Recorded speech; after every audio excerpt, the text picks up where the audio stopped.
Y les damos la bienvenida nuevamente a aquellos que se integraron con nosotros después del mediodía al seminario de Ciudades Inteligentes e Innovación, retos desde la sostenibilidad y el desarrollo territorial. Vamos a pasar ahora a un segundo panel, el panel sobre datos abiertos e innovación para la gestión de la ciudad. Nuestros panelistas presentarán experiencias que subrayan la importancia de disponer de datos e información para la toma de decisiones y la gestión de la ciudad. Nos ayudarán a conocer elementos básicos de la tecnología que hace posible a las ciudades inteligentes y propiciarán una conversación sobre el rol de la innovación y la investigación al enfrentar los grandes retos urbanos de nuestros tiempos. Para moderar el panel, vamos a invitar a pasar al arquitecto Elmer González, quien actualmente coordina la unidad ejecutora de la Mancomunidad del Gran Santo Domingo. El arquitecto González es catedrático universitario e investigador, ha sido director de la Escuela de Arquitectura de UNIBE y es secretario general de la Unión de Escuelas y Facultades de Arquitectura de América Latina, UDEFAL. Asimismo, vamos a invitar a pasar a los panelistas. Primero, el señor Carlos Pared, quien es director ejecutivo para República Dominicana en el Banco Interamericano de Desarrollo. Por favor, sentarse al lado del señor González. La señora Mirta Saleta, quien es gerente de Planificación y Proyectos, Consejo para el Desarrollo Estratégico de la Ciudad y el Municipio de Santiago, del CEDES. El señor Jorge González, de Noah Crest, Professor of Mechanical Engineering, City College of New York. El señor Manuel Mendoza, quien es coordinador del Observatorio TIC del INTEC. El señor Samir Mariñez, especialista en innovación e emprendimiento. Y por último, el señor José Pedro Díaz, gerente general de Diextra.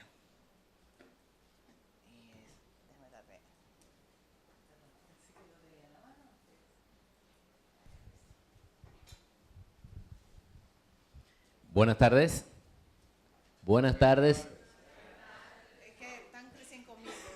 Precisamente entendemos que la primera gestión es esta, es lograr el ánimo y el entusiasmo con este interesante panel luego de tan rico almuerzo que nos brindara aquí la INTEC. Este panel, establecido como segundo del día y denominado Datos Abiertos e Innovación para la Gestión de la Ciudad, tiene un equipo todos estrellas, multidisciplinar, y tal vez ahí está parte del interés de lograr en este panel conocimientos, no solo conocimientos, sino tal vez aportes que se van a dar y se van a producir de manera interactiva entre el público y los panelistas. Por honor, debo resaltar la presencia aquí de alguien que está desde la mañana y comento que es tal vez una persona que ha trabajado su vida en la planificación y estrategias del territorio. Me refiero a Gretel Castellanos, para quien pido un fuerte aplauso.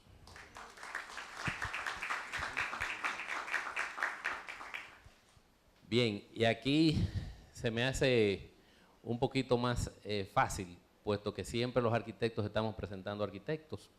En el panel hay una sola arquitecta, pero hay profesionales de diversas áreas del conocimiento que necesariamente van a enriquecer este panel, este debate. Realmente conversábamos antes de subir la importancia de la gestión de los datos abiertos. Hemos tenido, no solo aquí en el país, sino a nivel regional, el lastre, el retardo de que informaciones, data, big data y demás puedan ser manejados por la colectividad. No solamente porque una información esté en la nube, sino tal vez porque eso permite establecer una toma de decisiones y unos elementos referenciales que a nivel de desarrollo urbano, territorial y sobre todo desarrollo humano deben producirse a partir de una información. Esa información, que tiene diferentes características, es vital para el desarrollo de cualquier entorno y sobre todo para el desarrollo de cualquier nación. Hace ya 3 años conocí a quien voy a presentar, nos recibió. Es bueno cuando uno conoce a alguien que nos recibe en su oficina en Washington, y es Carlos Pared Vidal, graduado de Economía de la Pucamaima y de Finanzas en el Rochester Institute of Technology. El licenciado Pared Vidal, entre otras experiencias, ha sido consultor en análisis estratégico y financiero, subdirector del Centro de Exportación e Inversión de la República Dominicana, CIRD, y actualmente desempeña como director ejecutivo de República Dominicana ante el Banco Interamericano de Desarrollo BID, empujando muchas cosas para nuestro país y para la región.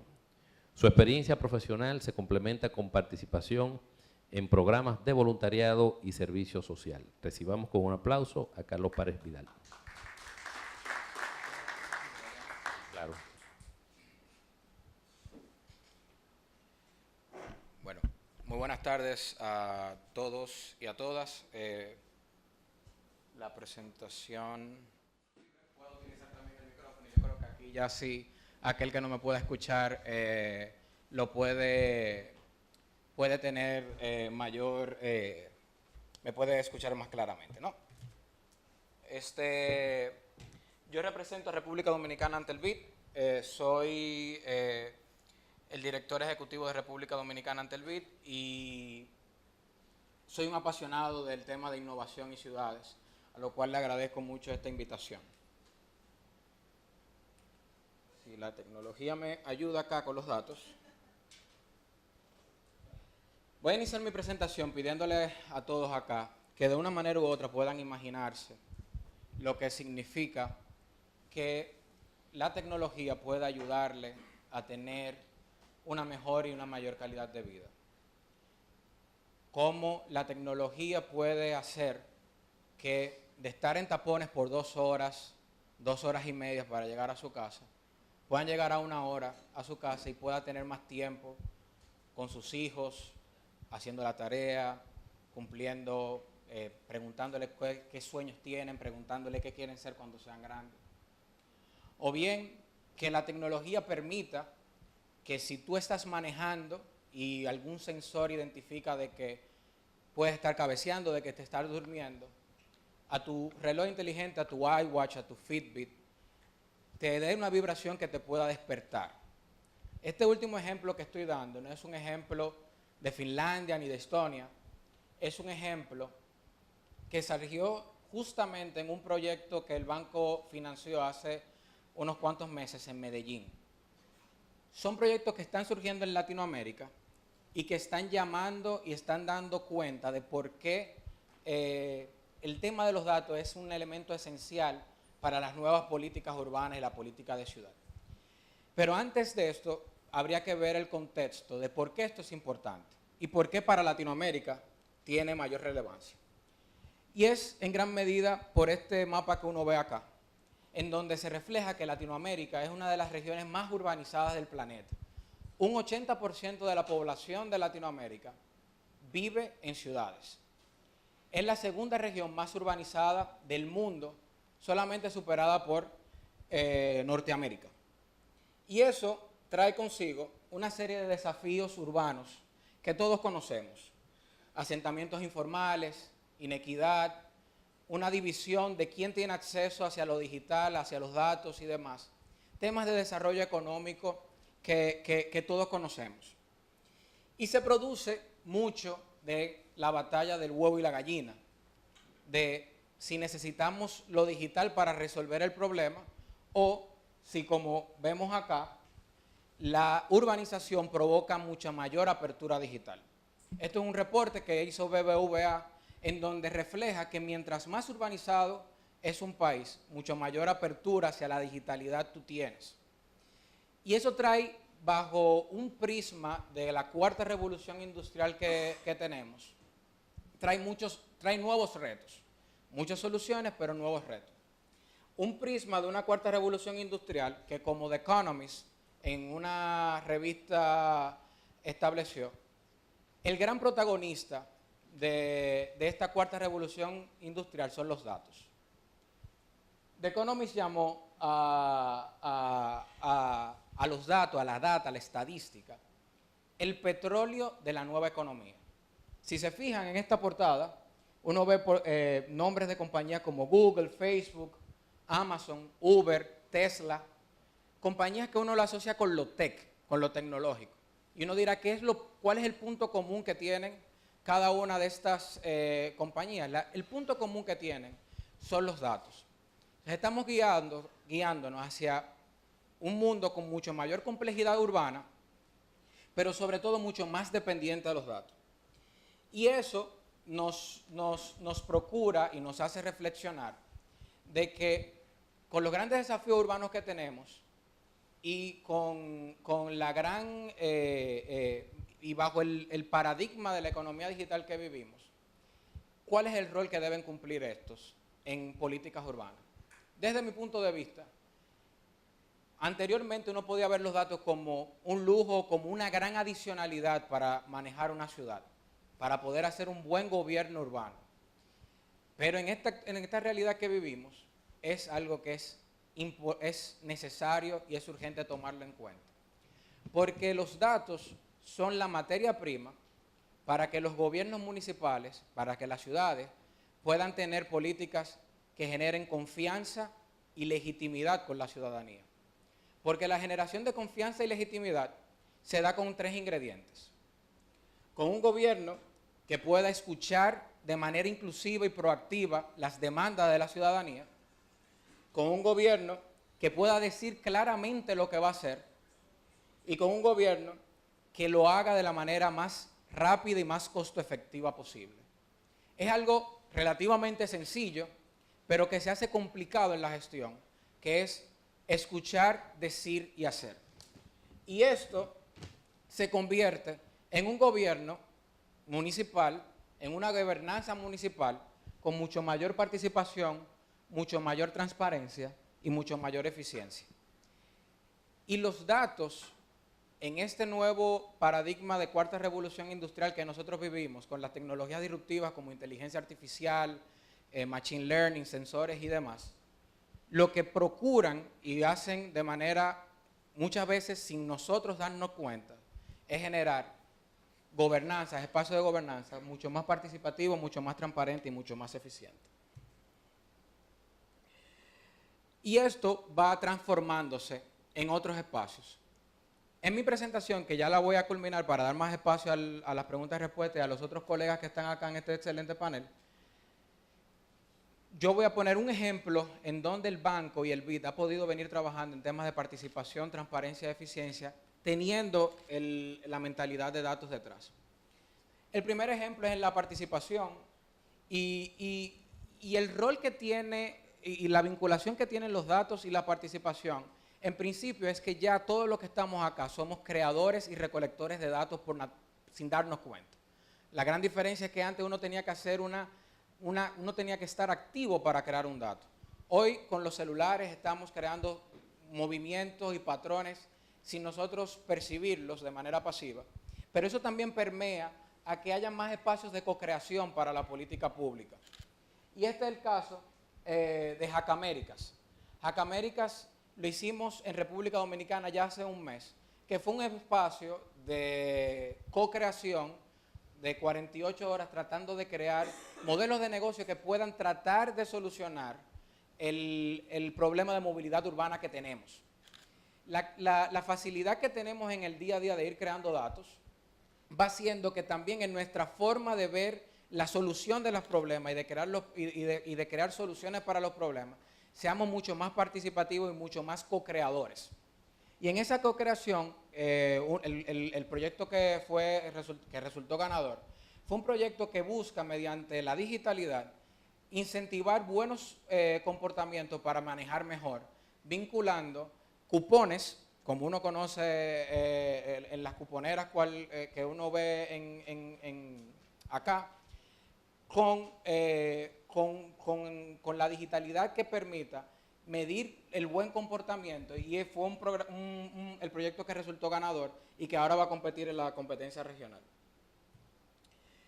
En cuanto a transparencia, el banco ha venido apoyando a esta ciudad, Niterói, Brasil, haciendo un sistema integrado de gestión de información, en donde resumen todos los niveles de comunicación que quiere tener el gobierno de Niterói con la ciudadanía. Lo hace mediante esta plataforma virtual que se puede acceder mediante website y mediante un app. Y esto permite vincularlo hacia los monitoreos y evaluación de los programas que hace la alcaldía de Niterói, pero también a la rendición de cuentas, haciendo un gobierno más transparente.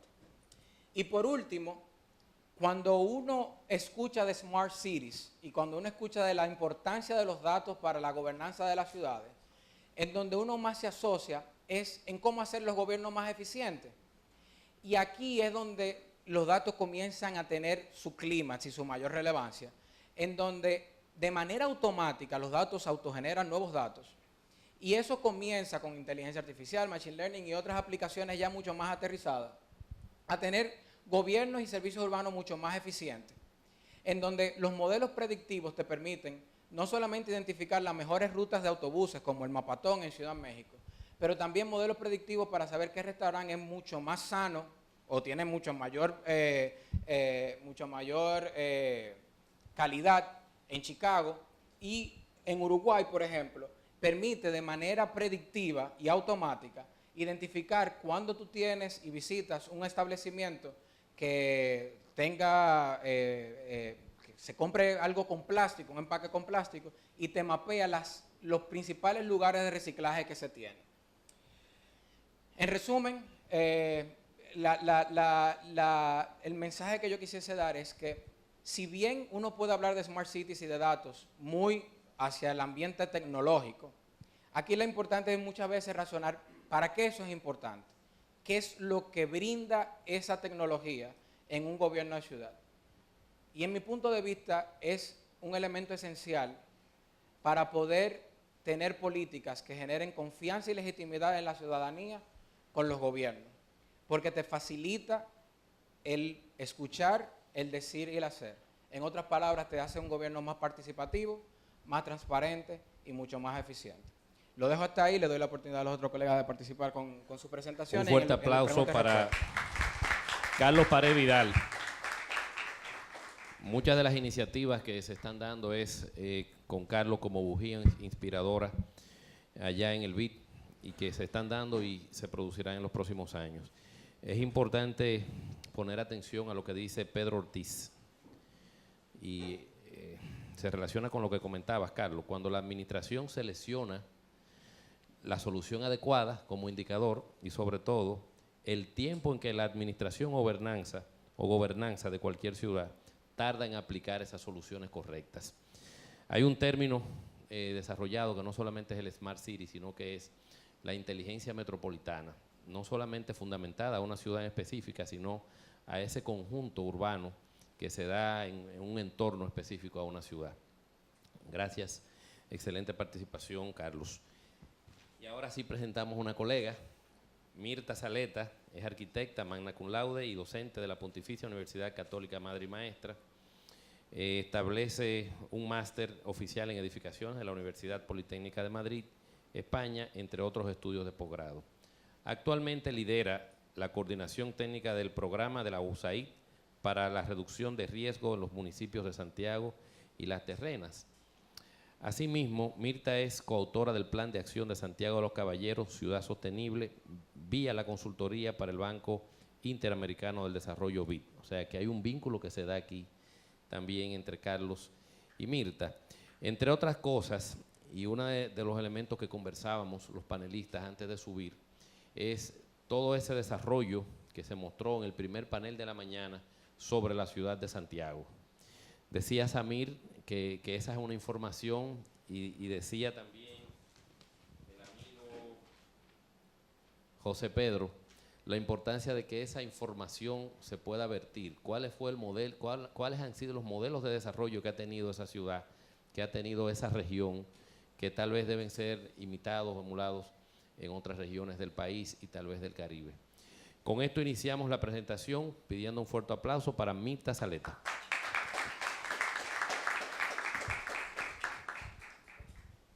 Buenas tardes. Bien, pues gracias por la invitación, y como le comentaba nuestro moderador, pues entonces yo le voy a hablar desde la experiencia, o voy a seguir vendiendo mejor a Santiago, ¿verdad? Entonces, ¿por qué la importancia de los datos y de la información para el desarrollo de las ciudades en el caso de Santiago de los Caballeros? Nosotros le voy a mostrar 2 ejemplos, que son 2 metodologías que hemos probado y que han sido muy exitosas en la planificación de la ciudad, que es nuestro plan estratégico al 2020, que ya pronto se acabe y ya estamos trabajando con el plan 2030.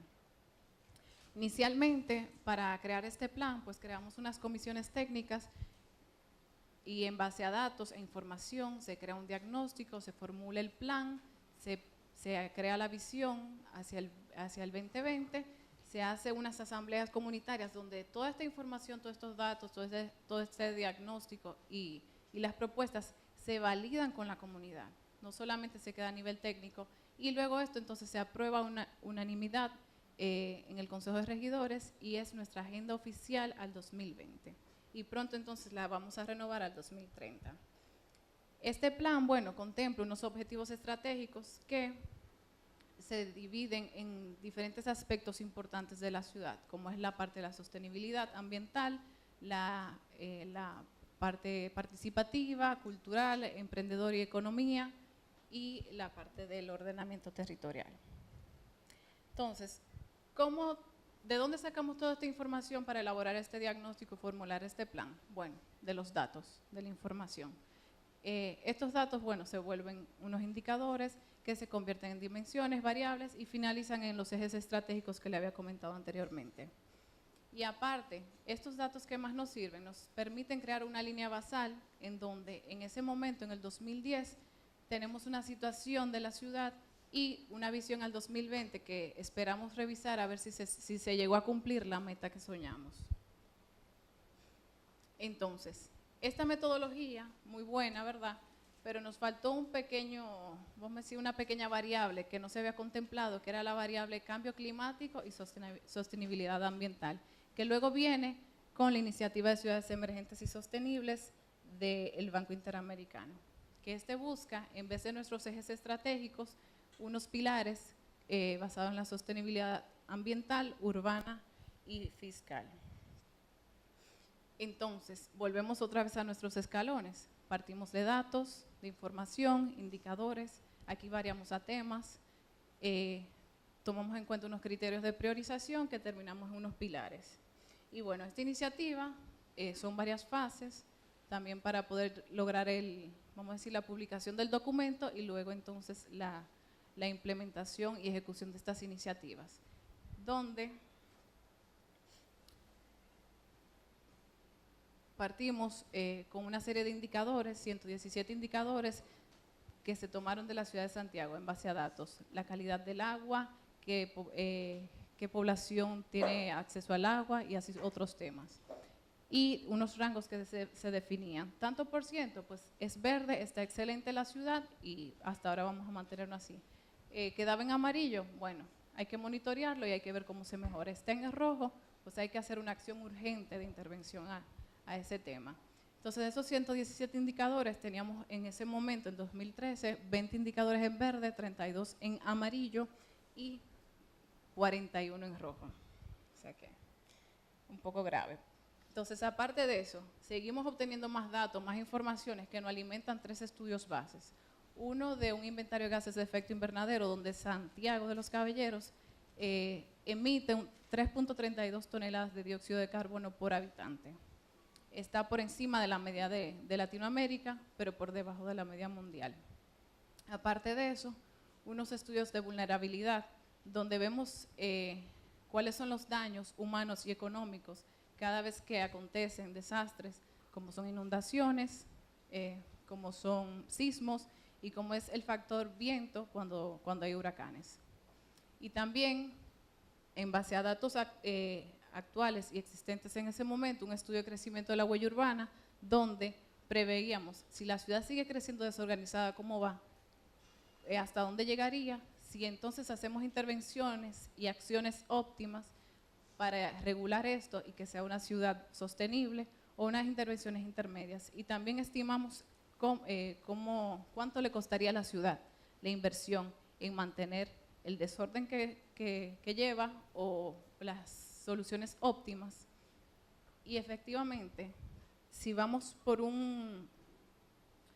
iniciativas óptimas o por un esquema ya más radical, ¿verdad?, para corregir la ciudad, pues nos saldría más económico.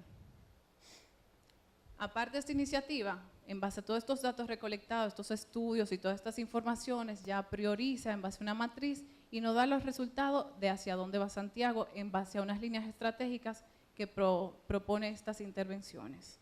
No voy a entrar mucho en detalles, pero aparte, hacemos el monitoreo ciudadano. Levantamos 117 indicadores en el 2013, en el 2015 lo volvemos a levantar estos indicadores, aparte que volvemos a levantar la encuesta de opinión pública para ver cómo sigue Santiago, si ha mejorado, si ha empeorado, entonces tomar acción. En algunos indicadores mejoró, en otros empeoró, y ahí vamos. Entonces, quiero destacar solamente como ejemplo, dentro de uno de los estudios de vulnerabilidad, cómo, gracias a la tecnología, pues con el Instituto de Hidráulica de Cantabria, se hicieron unas simulaciones, un modelado, donde con información simplemente considerando el comportamiento hidráulico, la topografía, precipitaciones y caudales, simplemente información que nos dio el Servicio Geológico Nacional, la UNAMED y otras instituciones, pues se pudo simular. Vamos a ver si se ve.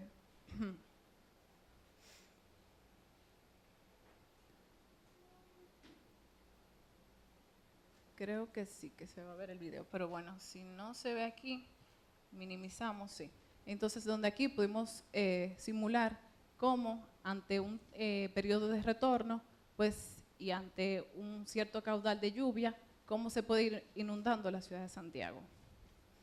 Entonces, ya pudimos tomar medidas en dónde debemos resolver temas de drenaje pluvial o el tema de los residuos sólidos, el tema, lo que me lleve a controlar el tema de las inundaciones.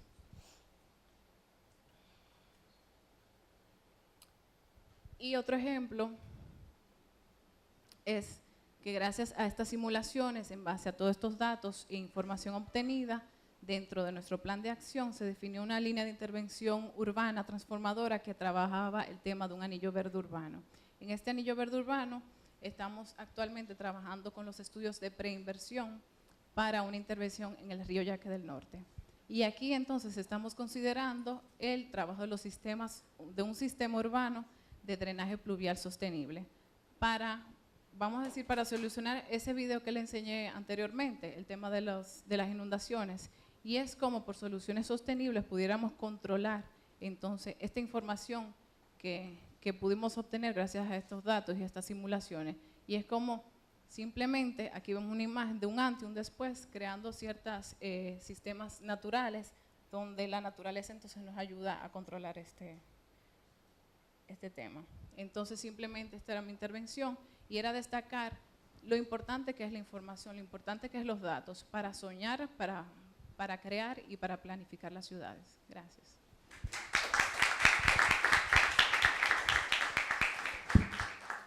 El título de este seminario es Ciudades Inteligentes e Innovación, retos desde la sostenibilidad y el desarrollo territorial. Y tal vez damos por sentado que todos conocemos lo que es el Smart City o la ciudad inteligente.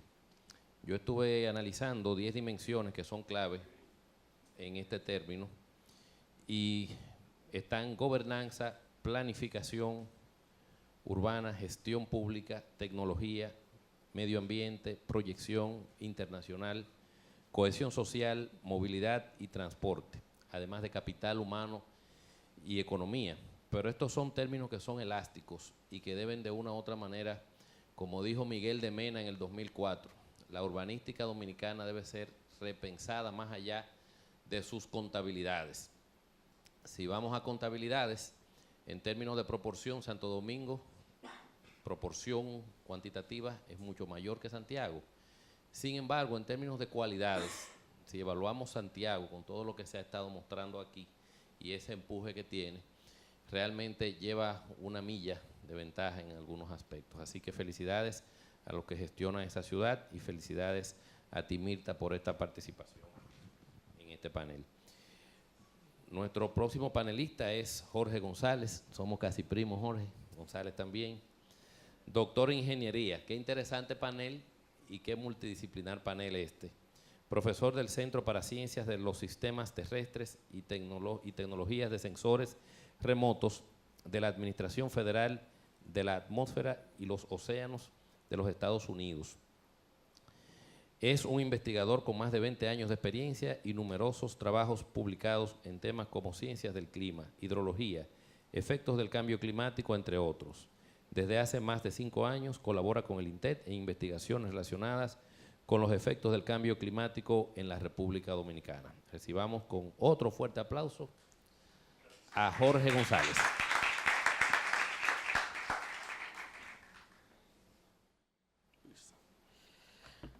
Bueno, buenas tardes y gracias por la invitación a este panel tan interesante.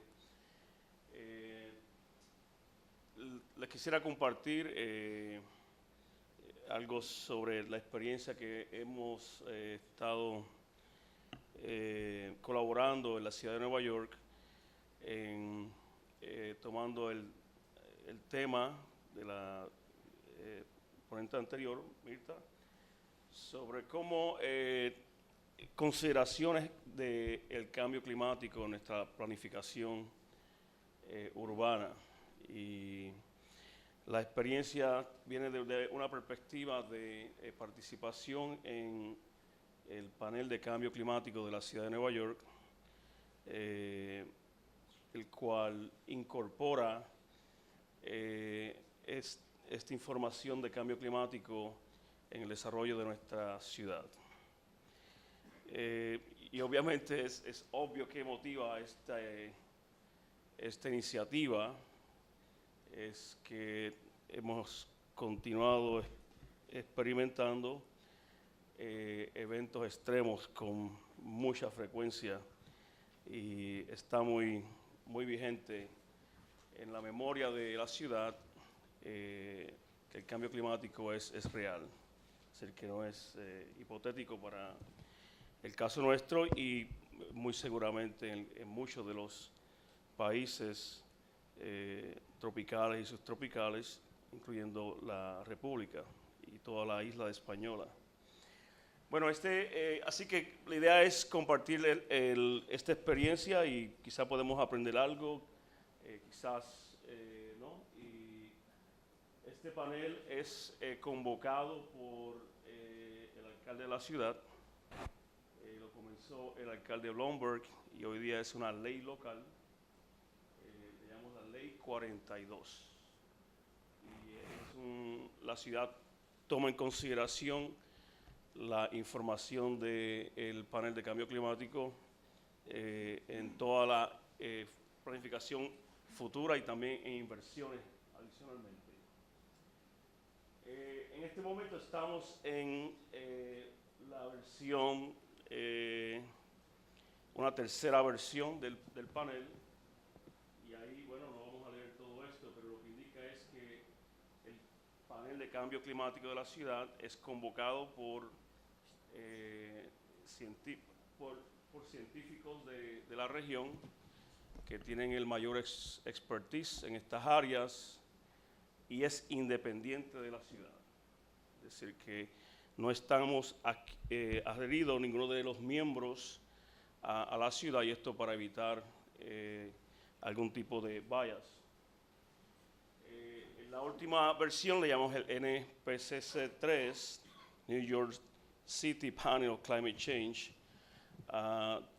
Fue convocado en el 2015 y a partir de ese momento pues, me incorporé al equipo de trabajo que está dirigido por la colega Cynthia Rosenwicz de la Universidad de Columbia, en este caso. La operación de este grupo de trabajo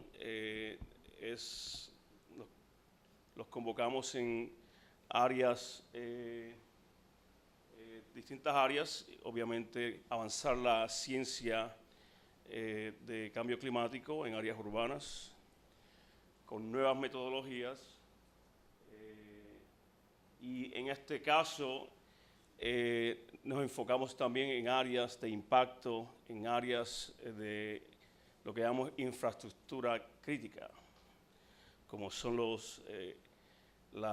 el aspecto de la infraestructura física, eléctrica, de agua y aún la salud. ¿Y cómo facilitamos esta información a las distintas agencias y planificadores? Voy a tomar un extracto del equipo de trabajo que dirijo, que es el equipo de trabajo de ciencia del clima. Bueno, hay varios colegas de distintas instituciones, la Universidad de Columbia, de NASA GIS, de Stony Brook University, Princeton University, son los que constituyen este equipo de trabajo, lo que llamamos el Working Group. Y el scope es definir las escalas espaciales y temporales que la información de cambio climático se debe de generar, metodologías científicas para hacer proyecciones que sean prácticas a la ciudad. Y en el caso del 2015, que el reporte se va a estar haciendo público en marzo del año próximo, llevamos 3 años laborando en este ejercicio, el enfoque es en eventos extremos. Eventos extremos de calor, de precipitación, de aumento de nivel del mar y inundaciones costeras. Así que el scope es avanzar la ciencia de clima urbano enfocada en la ciudad de Nueva York en estas áreas. Y esto pues lo transmitimos y lo conversamos con distintas agencias a través de la ciudad. Y vamos a tomar algunos ejemplos de los resultados de este grupo de trabajo de ciencia del clima. Estas son las nuevas proyecciones, no se han hecho públicas aún, sobre las inundaciones costeras en la ciudad a distintos décadas. Esto considera ambos aspectos, aumento del nivel del mar y además considera eventos extremos, tal como de referencia se utilizó el huracán Sandy como referencia. Y vemos cómo va avanzando obviamente las zonas de inundaciones a medida que progresamos en los próximos 70 a 80 años en este caso. De igual forma, se hacen recomendaciones para nuevas investigaciones y además recomendaciones para política pública que la ciudad podría considerar. Otro caso que estamos tomando es el asunto de inundaciones urbanas, y esto es un asunto de muchos retos. En este caso se han generado mapas de inundaciones basados en informaciones públicas, que tales son como las llamadas del público para reportar eventos de inundaciones locales. Es decir, que no existen datos de inundaciones locales y estamos usando información de los ciudadanos para construir las referencias de inundaciones locales. No existen mediciones de inundaciones a través de la ciudad con la densidad espacial que es requerida, por lo tanto lo estamos complementando con información que el público está generando, así que es una combinación de datos y esto para eventos que llamamos de menos de 1 hora. Este tema en particular es un tema que nos va a estar retando en el futuro porque son una de las variables más complejas donde el casco urbano contribuye a la inundación per se. Esto está siendo documentado. Aquí le mostramos el caso de la ciudad de Atlanta, donde el colega profesor Marshall Shepard ha documentado cómo la ciudad genera inundaciones locales cuando no están presentes alrededor. Por lo tanto, la señal no necesariamente es de cambio climático. El último ejemplo que voy a tomar es el caso de calores extremos, olas de calor, que nos generan una cantidad de problemáticas en la ciudad. En parte es porque los eventos de calor se ha documentado que es el evento climático que más genera impactos en la salud pública, incluyendo pues pérdidas de vidas de manera consistente, y esto lo ha documentado el Departamento de Salud, el DOHMH, Departamento de Salud y de Higiene Pública. Bueno, el caso que está ocurriendo aquí es que mostramos también que la manifestación de un evento de calor se manifiesta aún más intenso en la ciudad. Eso lo muestra el gráfico que tenemos en la parte superior derecha. Vemos el gradiente de las temperaturas, donde es más intenso en el casco urbano que en los alrededores. Y eso genera entonces unas intensidades muy interesantes. Como parte de esto, la ciudad ha documentado las unidades que tienen aire acondicionado a través de toda la ciudad, cada edificación que tiene o no, para ver si se está mitigando estos eventos de calor. Y ocurre que hay una alta correlación en las incidencias de enfermedades en los vecindarios donde hay un bajo porcentaje de unidades de aire acondicionado. Por lo tanto, una posible opción para mitigar el impacto en la salud es aumentar el uso de los aire acondicionados a través de la ciudad, y esto obviamente tiene implicaciones en consumos energéticos. En este caso hemos hecho proyecciones futuras de los eventos de calor, la intensidad, frecuencia. Lo que hace interesante el segundo gráfico es que la frecuencia, digamos, la extensión, llega a un punto donde ya no hay aumento en los días de olas de calor, porque el verano está a un nivel de ola de calor todo el verano. Dice que está sobre 92 grados Fahrenheit aproximadamente, por lo tanto tenemos un verano mucho más caliente que en el tiempo presente. Parte de las nuevas estrategias científicas que hemos establecido es cuantificar geoespacialmente a nivel de vecindarios cómo se manifiestan estas proyecciones para distintos escenarios del IPCC, digamos los umbrales de gases de invernaderos.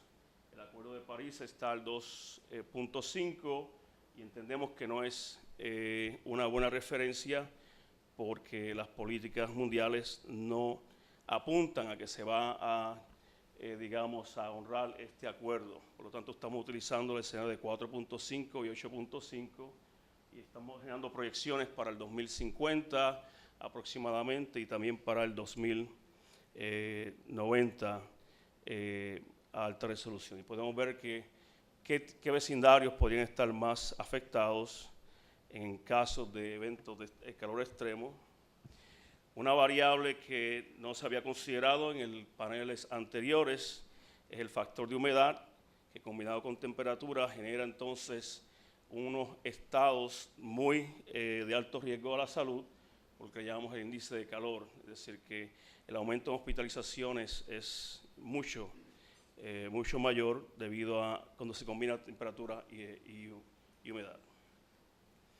Bueno, y finalmente en el caso de Nueva York, pues ya se están explorando formas de mitigar estos impactos. Esto es un análisis muy detallado de cómo la infraestructura eléctrica, por ejemplo, podía estar siendo impactada por inundaciones costeras, ya sea por huracanes, digamos huracanes tropicales o extratropicales, y aumento en el nivel del mar. Muy específico, un inventario específico de qué tipo de impacto esta infraestructura podría tener para entonces restablecerla de una forma que sea muy resiliente.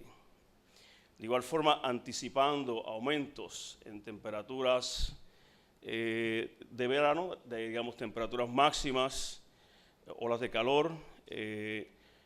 Pues una opción es que toda la ciudad tenga aire acondicionado y esto va a generar unos aumentos en la infraestructura eléctrica. Así que estamos explorando formas de reducir entonces ese posible aumento con estrategias de modificar las edificaciones, tales como son, digamos, techos blancos a través de toda la ciudad, y cómo la carga pico podría en el futuro, digamos, reducirse. Así que ya estamos asuntos muy específicos. Finalmente, esta información pues, se está utilizando de manera concreta para planificar nuestra ciudad. Es decir, la ley 42 requiere que la ciudad sí tome en consideración esta información científica, y estamos viendo ya algunos ejemplos del tipo de planificación que estamos generando. Una inversión que está ocurriendo ahora es una inversión de $20 billones en lo que llamamos el downtown de Nueva York, donde se está diseñando ya con la información para mitigar estos aumentos de nivel del mar y las inundaciones costeras. De hecho, este esfuerzo está siendo manejado por la Universidad de NYU, los colegas de Massachusetts, en un proyecto que se le conoce como Rebuild by Design. Rebuild by Design, donde el diseño incorpora el cambio climático. Y aquí para terminar, la ciudad, este tipo de información científica muy creíble, cada estrategia que se presenta se requiere que sea publicable en revistas arbitradas de la mayor reputación, y también se convierte como parte de la Academia de Ciencias de Nueva York, y esto le provee unas herramientas de mucho valor para la ciudad para planificar entonces el desarrollo sustentable de la ciudad. Esto es uno de los últimos ejemplos que la ciudad se ha embarcado en un proyecto que es el 80 por 50, donde la meta es reducir las emisiones de carbón por 80% para el año 2050. Es el proyecto más ambicioso que conocemos en el mundo para una reducción de gases de invernaderos, es decir, decarbonizar la ciudad, y entendemos que lo podemos hacer porque tenemos las herramientas que nos están informando y nos están dirigiendo cómo lograr estas estrategias, y lo estamos haciendo por cada sector de edificaciones, donde se generan las mayores emisiones, transportación, es decir, va a haber unas estrategias de masificar la electrificación, la movilidad eléctrica, y además en el manejo de desperdicios. Ya el plan está, la estrategia está hecha, y estamos ahora evaluando cómo implementar esta estrategia para el 2050. Bueno, y con eso creo que me tomé un poquito más de tiempo, así que disculpen, 2 minutos más de lo anticipado. Gracias. Okay. Un aplauso. Tal vez ver cómo esa ciudad puede establecer la importancia de una información para la toma de decisiones urbanas es uno de los retos que tenemos. La República Dominicana cada año está en el pronóstico de situaciones atmosféricas, con un clima variable, con unas condiciones que nos afectan. Y sí, tal vez los datos o la información está abierta para la colectividad. No pienso así tal vez que las autoridades de algunas instancias lo tomen para toma de decisiones específicas. Yo creo que es tiempo de dar ese salto de garrocha, de que la información solamente esté manejada por el ciudadano. Debemos abocarnos a manejar esa información para la toma de decisiones. Es importante resaltar para los que aquí no residen en el país que con una simple lluvia se nos para la ciudad, se nos colapsa la ciudad. Con una toma de decisiones fundamentadas en eso del clima, del calor, de las temperaturas, tal vez podemos amortizar ese gasto y ese consumo energético que tenemos con soluciones arquitectónicas más definidas. Es un tema de información y es un reto que plantea este panel. Nuestro próximo panelista, Manuel Mendoza, ingeniero. Mendoza es coordinador del programa de maestría de telecomunicaciones de datos en el Instituto Tecnológico de Santo Domingo, INTET. INTET en la vanguardia. Es ingeniero en electrónica y comunicaciones en la misma universidad y posee maestría en ingeniería eléctrica de la Universidad Estatal de Pensilvania. Es miembro senior del Instituto de Ingenieros Eléctricos y Electrónicos y vicepresidente de la sección IEE de Puerto Rico y Caribe. Ha desempeñado múltiples funciones en el sector de las telecomunicaciones, siendo la más reciente actual la de director de Ingeniería y Planificación de Win Telecom. Ha sido profesor de grado, maestría e investigador por más de 17 años. Ahí hay una fusión de un técnico y un académico que nos va a explicar ahora. Adelante. Muchas gracias y buenas tardes a todos. Como les presentó un poco de mi perfil Elmer, mi fuerte no es el cambio climático ni la sostenibilidad de las ciudades, mi fuerte es el lado tecnológico, pero como muchos de ustedes que quizás no tengan tampoco conocimiento sobre el cambio climático, de esos temas, tienen preocupaciones. Preocupaciones como que cuando nosotros salgamos y nos paremos ahí en la Luperón y tomemos una respiración profunda, no sabemos si el aire que estamos respirando puede tener perjuicios para la salud, ¿no? ¿A quiénes le preocupa ese tema? Levanten la mano, por favor. Muy bien, gracias por colaborar. Entonces, ¿qué sucede? Últimamente, padre reciente, me he empezado a preocupar por muchos de esos temas y digo, caramba, pero en otros países como que uno ve que hay alertas de contaminación y se le da instrucciones a la gente, y en otras ciudades hay cascos, los centros urbanos, que no pueden entrar vehículos que no sean eléctricos. Ahora estamos con unos avances ahí en la zona colonial, pero con vehículos uno puede entrar casi, recorrer la mayor parte de la zona. Entonces uno dice, caramba, ¿y qué? ¿Que los vehículos de aquí no contaminan? ¿Que nosotros no tenemos problemas similares o quizás más complicados que tienen estas otras ciudades? Entonces, en uno de los seminarios,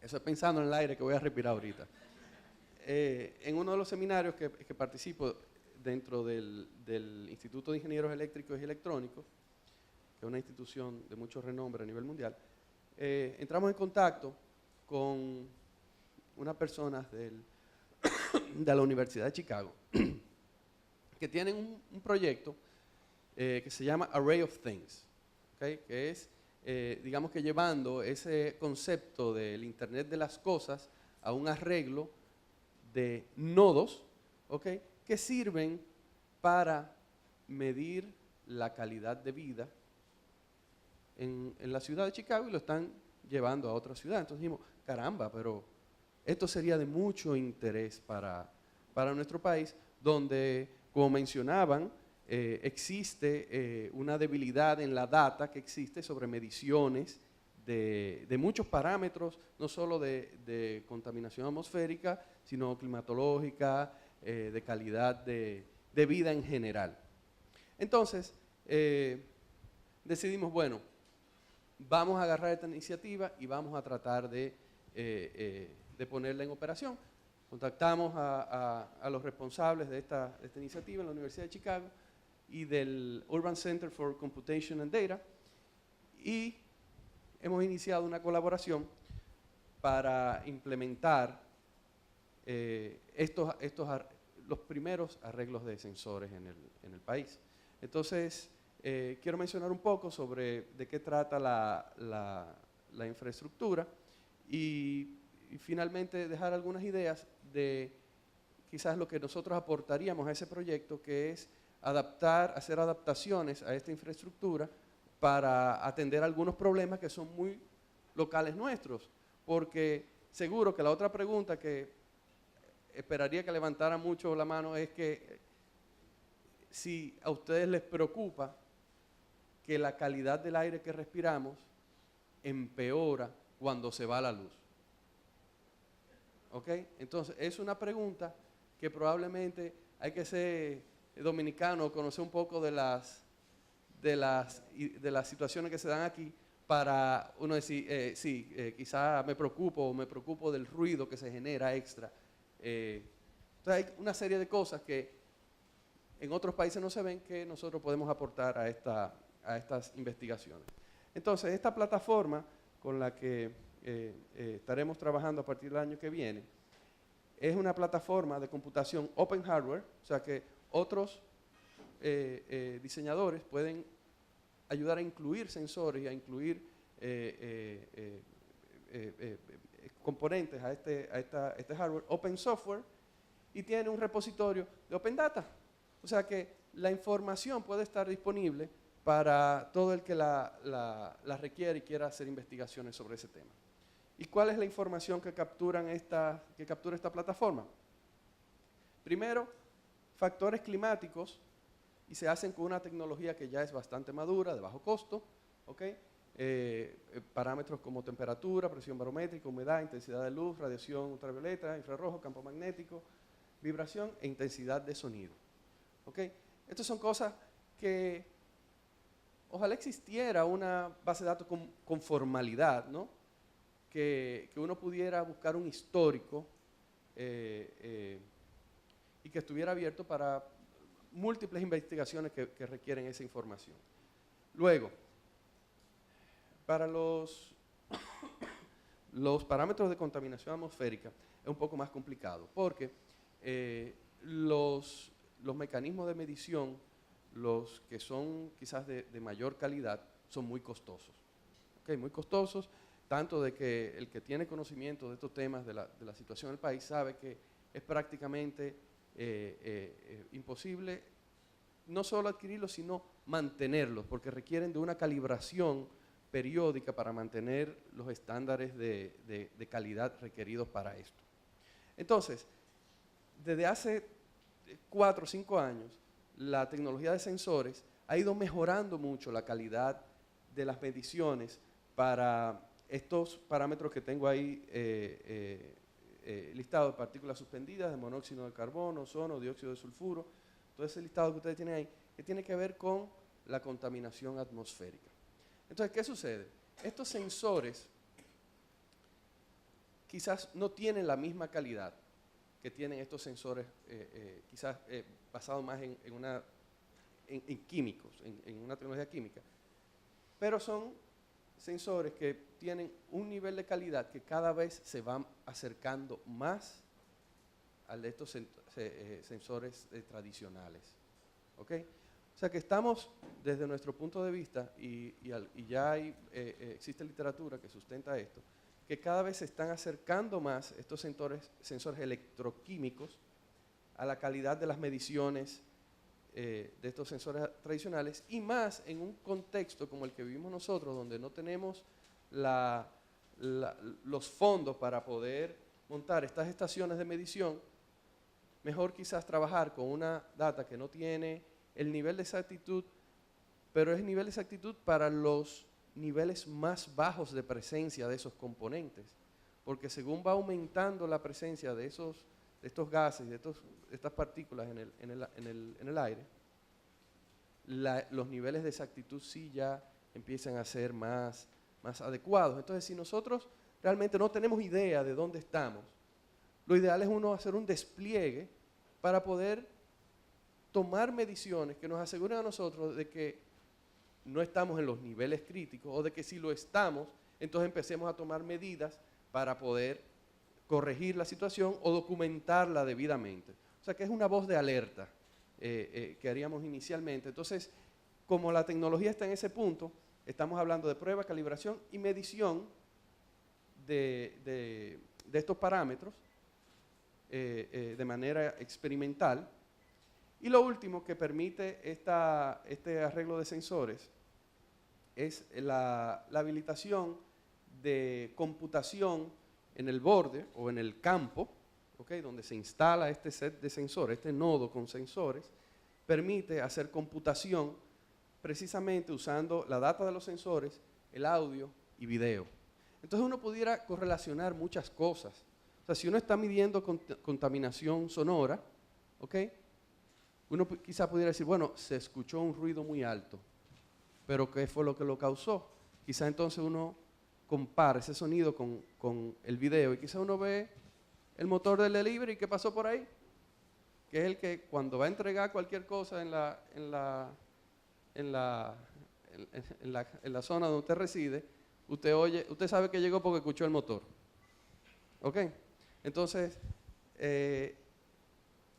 la idea es que uno pueda ir procesando información, procesar, por ejemplo, las imágenes de las avenidas, donde se están produciendo los charcos, ¿ok? Con las imágenes.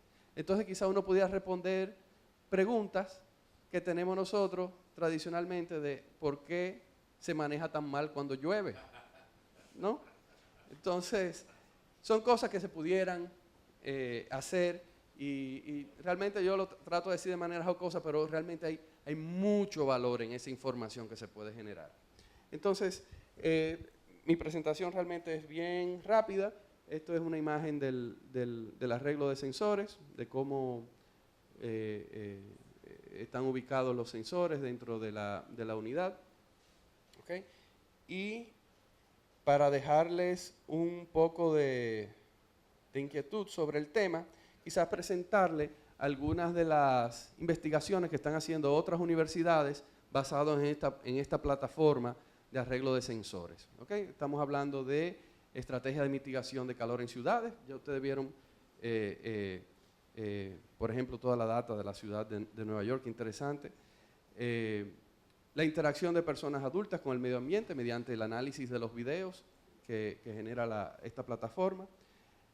Aplicaciones para transportación, predicción de inundaciones y su impacto, sistema para predicción de calidad del aire, ¿okay?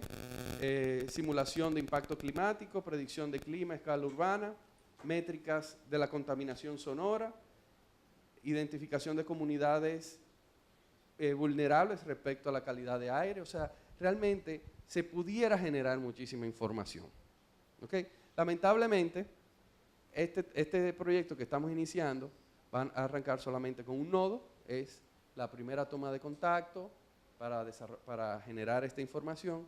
Lo ideal es que pudiéramos diseminar esta cantidad de nodos y que podamos estar recibiendo esa información en tiempo real de todas nuestras zonas de interés, de nuestras zonas de las ciudades.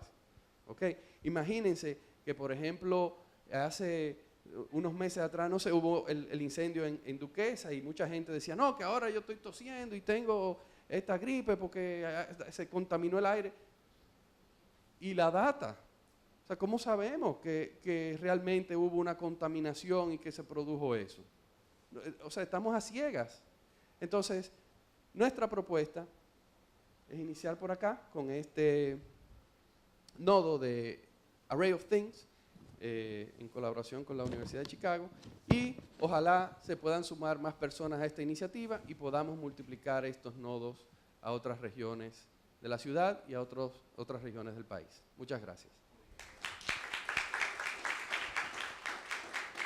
Gracias, Manuel. Cada vez más vamos viendo la importancia de la creación de este laboratorio de innovación e inteligencia territorial para ciudades latinoamericanas que establece el INTED con otras entidades. En las conversaciones previas a este panel, comentábamos con Samir Mariñez muchos aspectos de emprendimiento y demás que tal vez él va a resaltar en su presentación. Samir, licenciado en Administración Publicitaria de UNIBE y egresado del Programa de Innovación y Liderazgo de Georgetown University, es consultor con más de 15 años de experiencia tanto en el sector privado como en el sector público, contribuyendo a las transformaciones de empresas desde emprendimientos y pymes hasta grandes multinacionales. Actualmente se desempeña como encargado de innovación, vinculación y es empresa del MESIT y es profesor de emprendimiento y gestión de innovación en la Pucamaima. Adelante, Samir, el panel es suyo. Muchas gracias. Me siento agradecido a INTEC por haberme invitado, me siento honrado por formar parte de este panel tan diverso como dice el arquitecto González. Y antes de entrar en el tema de innovación abierta, déjame ver dónde está la presentación, creo que es esta. Excelente. Esto se le puede poner en maximizar.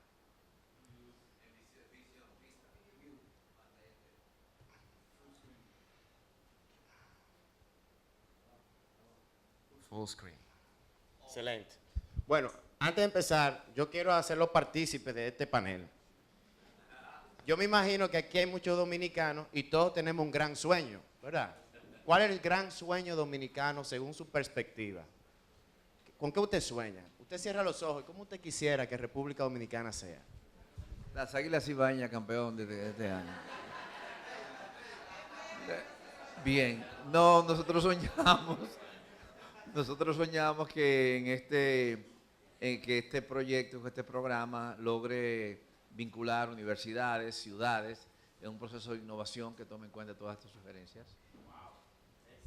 Aquí hablamos de triple hélice, de vinculación entre diferentes sectores para tratar de transformar nuestro país. Piensen en una problemática, y en esa problemática que estamos viviendo aquí en República Dominicana, ¿cómo usted cree cuál sería su solución? ¿Cuál sería su perspectiva? Sí, oye, yo trabajo en el área de energía y para mí la solución está en que hay varias energías disruptivas, como se les llama, que yo creo que las tienen, digamos, atrapadas, no las quieren dejar salir, pero aquí en República Dominicana, si nos vamos por la vía de las innovaciones, lo ideal sería que se puedan desarrollar energías disruptivas que son mucho mejores incluso que las energías alternativas renovables, déjame decirte. Yo trabajé muchos años en el desarrollo de renovables y para mí perdimos 30 años de oportunidades. De manera que lo ideal sería que fuera con las disruptivas. Incluso Bill Gates se presentó en la cumbre de París a hablar de eso, a decir que las energías renovables ya no tienen tiempo de salvar la catástrofe ecológica que viene. Entonces yo diría eso, si vamos a hablar de innovaciones. Y si no, hay gente que está soñando todavía con que se encuentre petróleo. Yo diría, bueno, que se encuentre petróleo en Haití, no aquí. Porque así entonces, por lo menos ellos se van para allá y nos quitamos arriba una carga, ¿no? Excelente, gracias por su participación. ¿Alguien más tiene una idea que quiera compartir? Y ahí concluimos porque si no la presentación se me acaba. Pienso que es buen momento para compartir esta idea. Y es que hablamos de un proyecto innovador a futuro. Y ahora posiblemente entramos en lo que es desarrollar ideas con relación a la búsqueda del emprendedurismo. Pero en esto yo no he visto donde se está estableciendo un mecanismo de ley para el cumplimiento de la misma. Porque cuando se hace un cambio, por ejemplo en planificación y desarrollo, tiene que revisarse la ley que existe en la actualidad para poner eso en evidencia, para que los demás y las nuevas generaciones vean por dónde nos vamos a regir. Excelente. Bueno, aquí vemos el aspecto del marco legal dentro de los procesos de innovación, que también es válido, y todas las ideas de cada uno de ustedes son importantes para construir un proyecto. Entonces, ¿de qué se trata la innovación abierta? Aquí vamos a hablar un poquito, primero, de qué se trata la innovación y por qué es tan importante para nuestros países. ¿Cuál es la diferencia entre innovación abierta e innovación cerrada? Y cómo contribuye la innovación abierta a la construcción de ciudades inteligentes. Y dar algunos ejemplos de lo que se está haciendo ya en República Dominicana, porque muchas veces miramos el ombligo y no vemos el aspecto macro de todas las cosas positivas que se están haciendo aquí. Y que el proyecto de transformación de un país no se hace de la noche a la mañana, sino que toma mucho tiempo. A países como Corea del Sur le tomó 50 años llegar a ser la 7ª potencia del mundo. ¿Okay? Entonces, innovación. ¿Por qué queremos innovar? ¿Cómo contribuye la innovación al desarrollo de nuestro país? La innovación permite el desarrollo económico, el crecimiento económico, permite el bienestar social, la competitividad. ¿Pero qué es bienestar social? O sea, la gente se siente bien cuando tiene todos los servicios, ¿verdad?, del Estado, cuando tiene empleo, cuando puede suministrar a sus familias. Y solamente la innovación puede proveer eso, porque una empresa que innova va a ir creciendo y va generando más empleos. ¿Okay? Si no innovamos, entonces no vamos a obtener la oportunidad de seguir creciendo y demandando mayores recursos humanos. ¿Okay? Entonces, la innovación es muy importante, es clave de manera transversal como política de Estado para el desarrollo de un país. Entonces, eso lo tenemos que tener claro.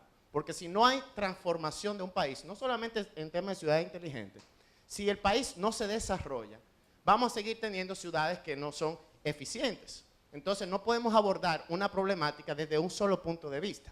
Tenemos que tratar de abordarlo de diferentes ejes o puntos de vista. Entonces, innovación abierta. ¿Cuál es la diferencia entre innovación abierta e innovación cerrada? Aquí le voy a dar un ejemplo. Todo el mundo conoce Android, ¿verdad?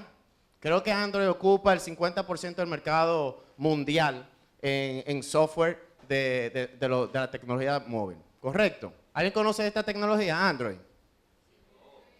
Están como tímidos. ¿Ustedes no tienen celulares? Bueno, Android, ustedes saben que es una tecnología abierta, de open source. Entonces, fue tan importante el impacto que la comunidad europea tomó el ejemplo de Android, un modelo para estudiar de modelos de competitividad empresarial, para entonces desarrollar políticas de innovación abierta en todo el continente europeo. Esa bicicleta, ¿alguien sabe quién se la inventó? ¿Quién me puede decir quién se inventó esa bicicleta? La mountain bike. Un nombre o alguien, una empresa, nadie sabe, ¿verdad? Porque no fue una persona que lo construyó, fue una comunidad de personas que lo construyeron. En California, aquí hay un video en TEDx de una persona que se llama Charles Leadbeater, que es un consultor en innovación y un investigador. Y él explica que las bicicletas antes eran complicadas, eran así. Entonces había que pedalear, eso era una problemática, y había una comunidad de personas que les gustaba montar bicicleta y comenzaron a coger pedazos de pedales de motores, pedazos de timones, y le llamaban chatarras a estas bicicletas. Y la mountain bike surge de una comunidad de personas que les gusta montar bicicleta. Y de ahí surge el tema de una bicicleta mountain bike. O sea, una idea desarrollada a través del tiempo por una comunidad, no por una persona o un investigador. Obviamente, hay empresas que comenzaron a patentizar los modelos. Creatividad colaborativa. Eso que acabamos de hacer, de pedir la opinión de cada uno de ustedes, de identificar problemáticas desde la perspectiva de cada uno de ustedes y proponer soluciones desde la perspectiva de cada uno de ustedes, intercambiar esa información y trabajar de manera colaborativa, es el principio de la innovación abierta. ¿Ok? Mayor interacción, mayor diversidad, porque cada uno de ustedes, aquí hay un panel muy diverso, hay arquitectos, hay ingenieros, hay especialistas de bancos de cooperación internacional, hay profesores, hay académicos, aquí hay expertos legales que se conocen las leyes de este país. Entonces, todas esas personas, toda esa diversidad, contribuyen al desarrollo de soluciones para una problemática específica. Desde todos los puntos, todos los ángulos posibles. Y es un proceso continuo y progresivo. La creatividad colaborativa no se hace de la noche a la mañana. Las cosas toman su tiempo. Puede ser 1 año, 2, hasta 10, 15, 20 años. Y es un proceso que nunca cambia porque usted encuentra una solución ahora. Pero esa solución va a ir cambiando con el tiempo. Porque nada dura para siempre, como dice la salsa. Design thinking. El pensamiento desde el punto de vista del diseño. Esto es para los emprendedores. Los emprendimientos... se me olvidó un tema ahí del laboratorio. Entonces, la innovación cerrada. La innovación cerrada parte de todo lo opuesto a lo que acabamos de explicar de innovación abierta. La innovación cerrada se basaba en laboratorios. Solamente los investigadores con 200 PhD que tenían toda la expertise podían desarrollar una tecnología, una patente y se quedaba en ese laboratorio. Eran ratoncitos de laboratorio. Y tenían patentes, había el tema de contrato ¿cómo se llama eso? De secreto, de privacidad y todo eso. ¿Qué pasa? Con ese modelo, el conocimiento se queda ahí en esa empresa. Cuando ese investigador o ese equipo de investigadores se va de esa empresa, la empresa se queda pelada. ¿Y qué pasa? Ese paradigma de la innovación cerrada hacia el nuevo modelo de innovación abierta surge por diferentes factores. Primero por eso, porque ese investigador de tantos años trabajando para esa empresa X era muy valiosa y cuando venían lo que se llama inversionista de capital de riesgo, que decía, mira, ponte un negocio, yo te voy a financiar porque tú tienes 15 años de experiencia en esto. Entonces surge todo lo que es la corriente de emprendimiento. El Silicon Valley de Estados Unidos, que empieza con todas esas personas con tantos años de experiencia, ingenieros, químicos, etcétera, que podían desarrollar su propio negocio. ¿Para qué yo voy a trabajar por una empresa si yo puedo montar mi propio negocio y desarrollar ciertas tecnologías? Y de ahí surge todo el tema de pasar de un modelo a otro. Ahora, partiendo desde el punto de vista del emprendimiento. Los emprendimientos surgen. ¿Por qué ustedes creen que surge un emprendimiento? ¿Quién me puede decir eso? En base a una problemática. ¿Y quién sufre esa problemática? ¿Qué gente? El usuario, ¿verdad? O sea, generalmente tú identificas una problemática de una persona o un grupo de personas que sufren o padecen de esa problemática. Entonces la solución es para resolver a esa comunidad en específica. Entonces por eso es que uno empieza por la empatía. Hay que ponerse en el zapato del otro para entender realmente cuál es la perspectiva de esa persona y cómo yo puedo abordar esa problemática. A partir de ahí, definir bien cuál es la problemática real de esa persona, idear soluciones para resolver esa problemática y prototipar. O sea, empezar a hacer tests con prototipos de bajo costo para ver si realmente ese prototipo corresponde con la solución que quiere el usuario. Y en todo ese proceso, hasta la prueba, el usuario es partícipe de ese proceso. Y es un proceso que no se acaba nunca. Google empezó, ¿usted cree que Google dejó de hacer ese proceso? No para, porque todos los días los datos que va generando van dando nuevas informaciones sobre nuevas. La gente no es estática, si no todavía fuéramos prehistóricos con pelo en todos lados. ¿Me entienden? Uno evoluciona físicamente, biológicamente, uno evoluciona en todos los sentidos de la palabra evolución. Entonces, por eso que ese proceso es continuo.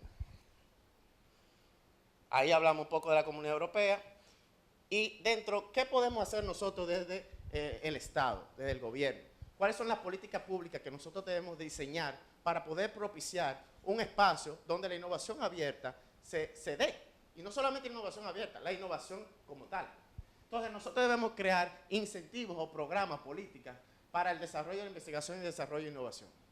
Incentivos para la colaboración. Todavía hoy en día en República Dominicana, las universidades y la empresa no colaboran. No hay una cultura de colaboración entre la universidad y la empresa, como lo estaba mencionando el caballero aquí. Entonces, nosotros, desde el Estado, debemos propiciar programas que ayuden a generar esa relación de noviazgo entre dos identidades que no confían el uno del otro, por X razón. Incentivos para la innovación abierta. ¿Qué estamos nosotros haciendo para que haya innovación abierta? Usted habló del marco legal. ¿Qué marco legal existe o no?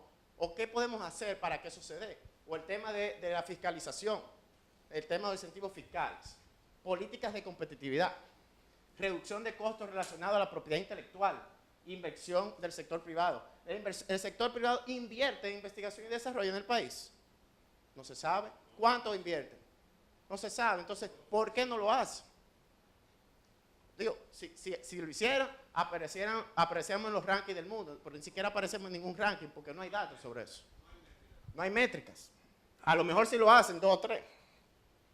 Pero hay que medir. Para saber dónde estamos parados, tenemos que medirlo. Entonces, el modelo cuádruple hélice. Estamos hablando mucho de la triple hélice, pero en realidad nunca hacemos partícipe de la sociedad civil. Y yo creo que la sociedad civil es muy importante. La innovación sale de todos los lados. Hasta el chinero de la calle puede tener una idea que transforma una comunidad. Pero si nunca le preguntamos su opinión o su perspectiva de la vida, nunca lo sabremos. Entonces hay que hacer partícipe a todos estos sectores. Samir, si puedes enfocar ahí la anécdota que me hiciste de la chica que construyó el parqueo de motores, por favor. Claro que sí, claro que sí. Yo tengo una alumna, Carolina Soto, 25 años. Ella empezó hace un año viendo una problemática que es tan obvia. Que dice, coche, pero cualquiera se hubiese inventado un negocio con eso, pero nadie lo intentó, pero ella sí se atrevió a hacerlo. Y es que en nuestro país los motoristas no tienen dónde estacionar sus motores, o no tenían. Tenía una área, pon el motor ahí, ¡pam!, arrumbado. Se les rayaba el motor, se le caía, le robaban el casco o le robaban el motor. Ella me contó la historia de un señor que tenía que llevar a su mamá a emergencia y él estaba entre la mamá y el motor. La mamá y el motor. Y en una, el motor ya no estaba. Entonces díganme. No, pero ustedes se relajan, pero ella me lo estaba contando y casi se le aguan los ojos porque eso son realidades que pasan. Entonces ella se inventó una estructura de metal, que ya hay muchísima estructura en otra parte del mundo, pero aquí ella diseñó una particular, tiene una patente de utilidad sobre esa estructura, para que los motores se organicen y se estacionen y pongan su casco con un candadito. Eso le ha resuelto la vida a muchísima gente. Porque una persona que depende de su motor para sostener a su familia, que le roben el motor, le crea una crisis enorme. Que eso, el Estado, la sociedad en general, todo el mundo lo pasaba, ¿cómo era? Lo daba por eso, desapercibido. Entonces, esto es lo más difícil. Se ve bonito ahí. Sector público, sector sociedad civil, sector privado, academia. ¡Wow! Los cuatro fantásticos. Pero lograr que esos sectores se pongan de acuerdo para desarrollar un proyecto en conjunto, no solo a corto plazo, a largo plazo, porque una política de Estado significa una política sin colores ideológicos y políticos del gobierno. Es una política que puede estar cualquier gobierno ahí y eso se sigue implementando porque es una visión de desarrollo de Estado, una construcción de país. Entonces, nosotros tenemos que trabajar mucho eso. Y lo estamos logrando, están haciendo muchas iniciativas. Cada vez más, las mismas instituciones gubernamentales están colaborando más.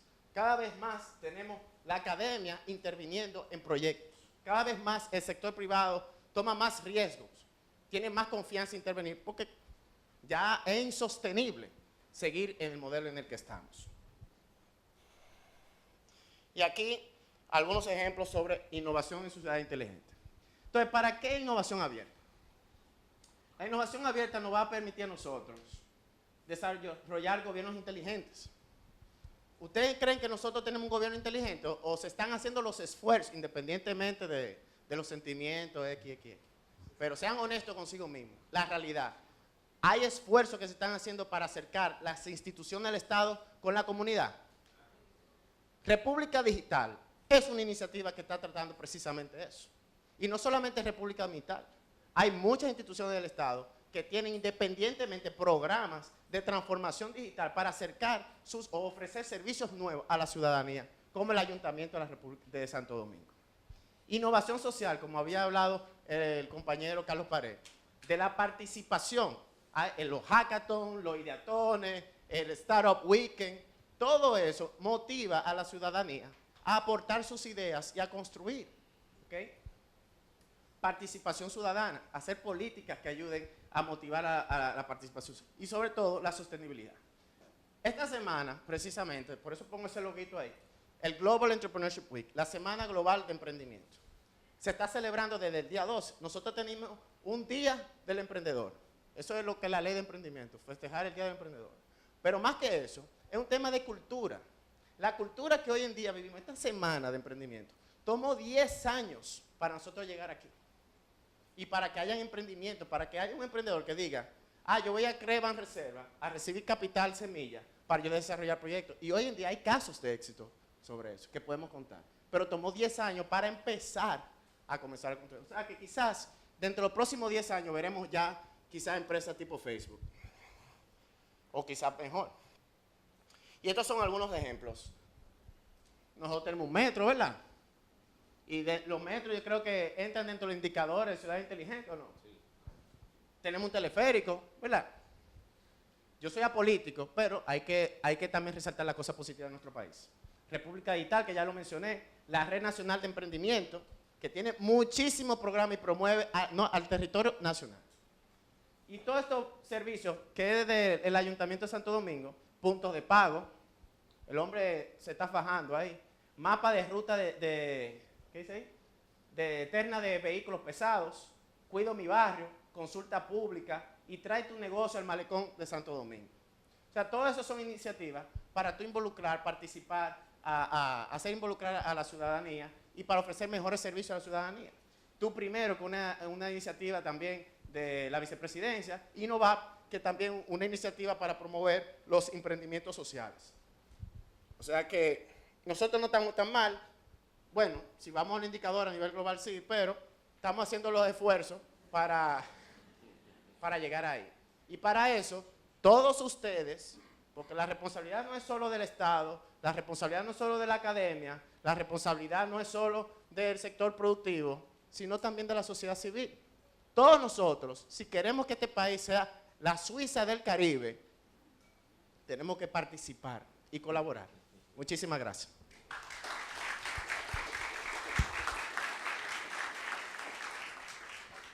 La verdad que cuando se habla de creatividad y sobre todo colaborativa es un tema a entenderlo. Se establecen muchos foros latinoamericanos. El hecho de que el profesional dominicano en cualquier área de conocimiento es tal vez uno de los más creativos del continente. Sin embargo, se establece que como parte débil está el tema de metodologías para que esa creatividad pueda tener realmente resultado en algunas de sus innovaciones. Ese es un reto que no solamente debe darse en términos de academia, sino tal vez a partir del sector público, privado y demás. A veces esos errores se vierten porque muchos de esos eventos creativos se dan fundamentalmente en climatizadas oficinas que son bastante teóricas. A veces hay que ir al campo, hay que el quemarropa directamente con los problemas y las problemáticas sociales es lo que permite que la creatividad surta efecto. Muchas gracias, Samir. Y ahora pasamos a nuestro participante José Pedro Díaz. Un aplauso para José.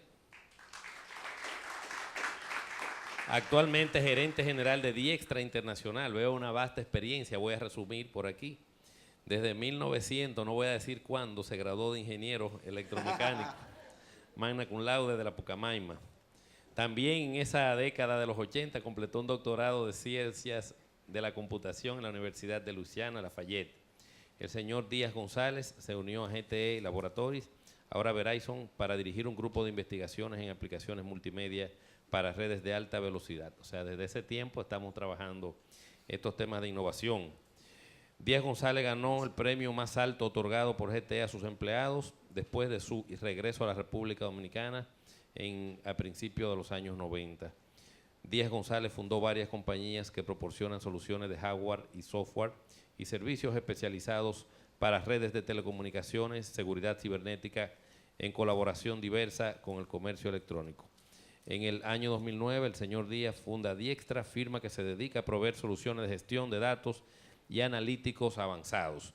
Adelante, señor José Pedro Díaz.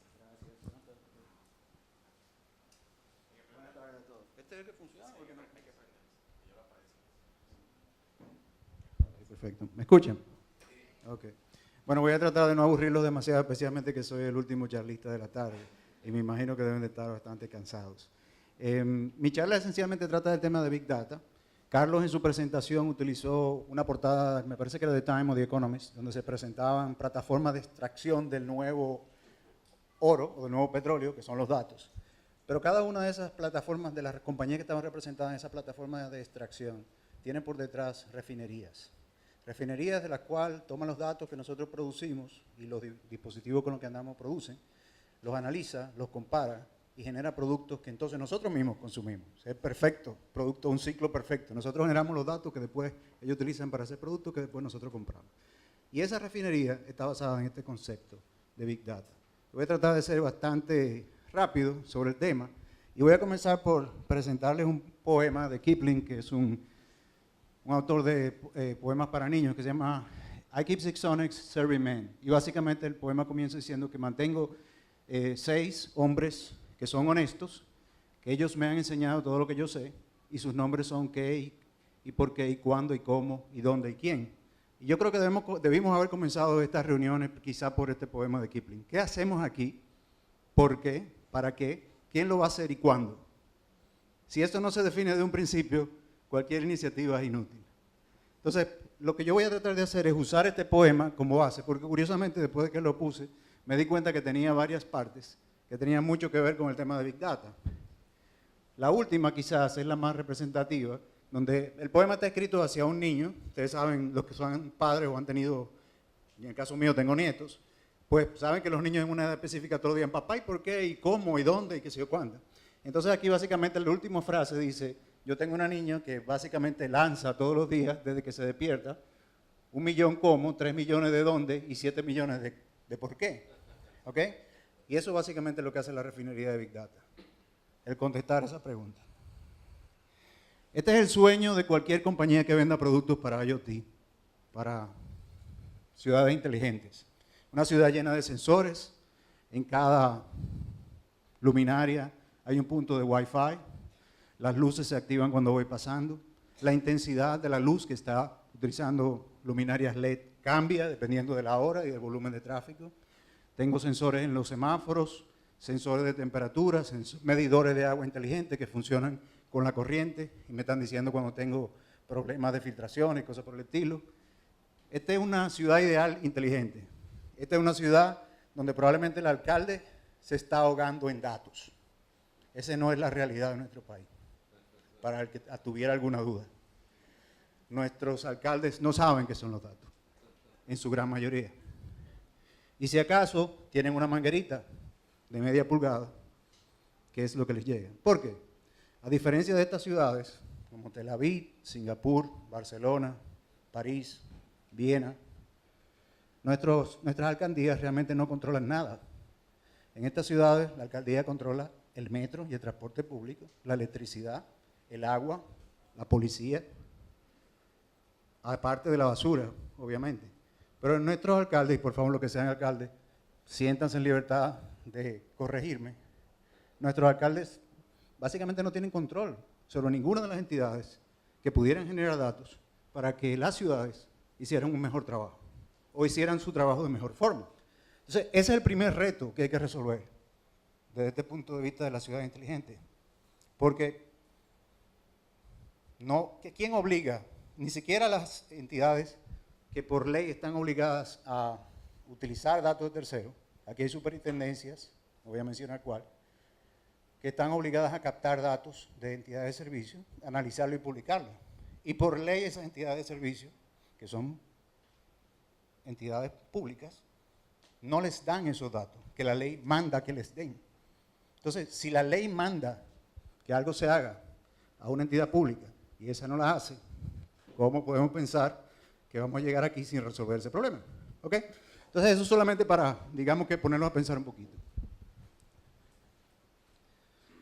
El otro tema con todo esto de IoT y todo lo que tiene que ver con ciudades inteligentes y demás, es que en realidad el volumen de datos que se está generando es simplemente espeluznante, diría yo que es la palabra más cercana a la realidad. Ahí están hablando de 40.000 millones de exabytes. ¿Cómo le pongo yo esto? Si tomamos 40.000 millones de exabytes y lo dividimos entre la población total del planeta hoy día, digamos que en 2 años serían 7.5 mil millones de personas. Cada una de esas personas tendría que tener 180 celulares de 32 gigas de memoria para poder sumar esa cantidad. ¿Le da eso una idea del volumen de datos que estamos hablando? Entonces, de esa cantidad de tráfico o de datos, lo que tiene que ver con IoT, ciudades inteligentes, se suma que va a generar aproximadamente un 23% anualmente.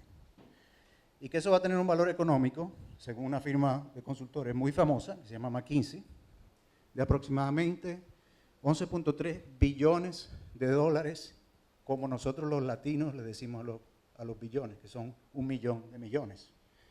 En inglés sería trillions. Y de eso aproximadamente las ciudades recibirían un 11%. O sea que el impacto económico es significativo. Ahora bien, si fuese solamente un tema de volumen de datos, pues no tendríamos mucho problema, porque la tecnología se ha ido moviendo rápidamente. Esta es una nueva tecnología en la que Intel y uno de sus socios, Micron, ha estado trabajando por los últimos 10 años. Se llama 3D XPoint. Y el objetivo es tener esencialmente, no sé si alguno de ustedes ha visto la memoria de sus laptops o de alguna PC alguna vez, que parece como un palito, o una laminita. Esa laminita hoy día lo máximo que tiene son 256 gigabytes. La tecnología que está trabajando Intel, que ahí tiene las fotos recientes, va a tener 2.5 terabytes en una sola laminita. Eso es equivalente a unas 20 laptops en solamente una de esas láminas, y normalmente cada uno de esos dispositivos toma 8. Entonces, si el tema fuese solamente volumen de datos, la tecnología nos lo resolvería, pero también tenemos el tema de que la variedad de los datos está cambiando.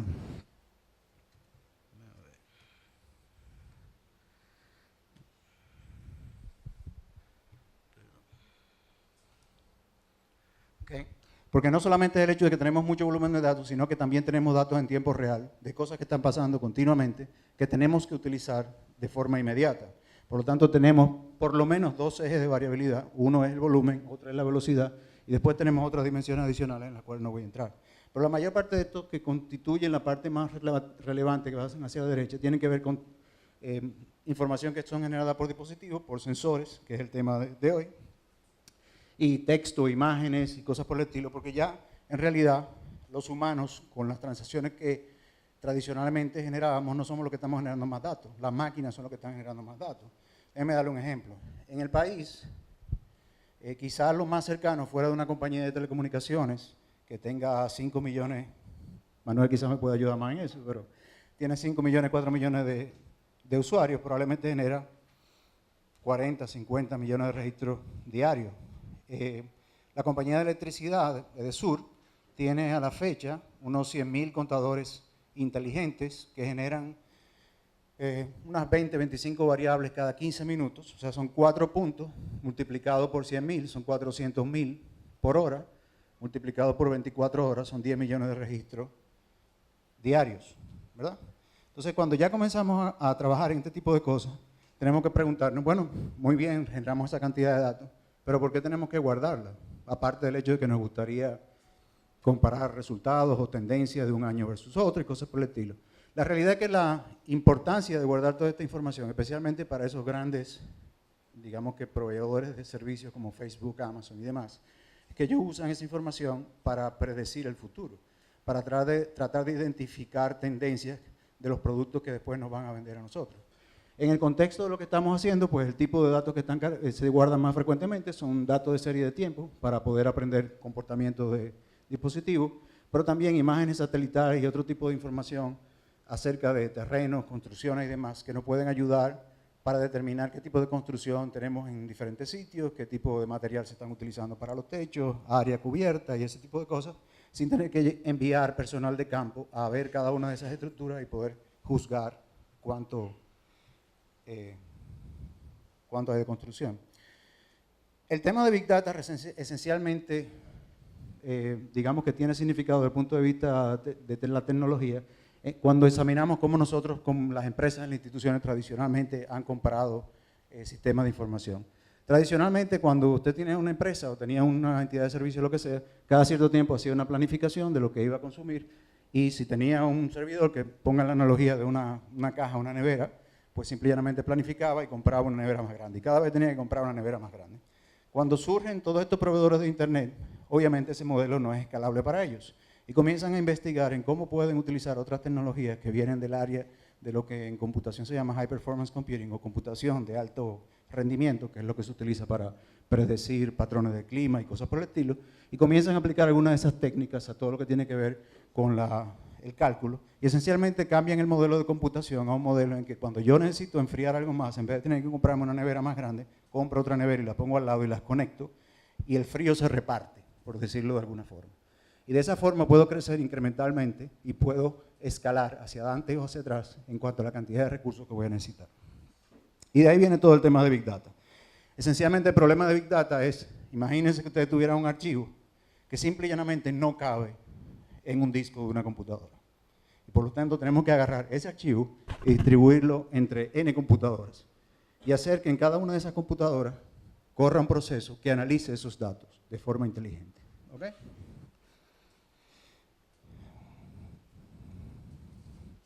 Lo que se busca con todo esto es esencialmente tener una estructura que crezca horizontalmente, que pueda cargar datos de ambientes en el que está aplicación, asumiendo que los ayuntamientos, las alcaldías tengan aplicaciones que puedan acceder acerca de su día a día, mezclar eso con datos en tiempo real de redes sociales, donde se pueda detectar de qué se están preocupando los ciudadanos, de forma tal que yo pueda tomar acción acerca de eso, mezclarlo con datos que vienen de redes de sensores, de forma tal que yo pueda ver por qué se están preocupando, si hay una correlación entre unas frases que comienzan a aparecer en redes sociales y un problema de agua o un problema de alguno de los servicios que ofrezca el ayuntamiento, que lo estoy detectando a través de esas redes de sensores en una estructura que sea escalable, es decir, que pueda crecer incrementalmente y que después yo pueda aglutinar para hacer análisis de información.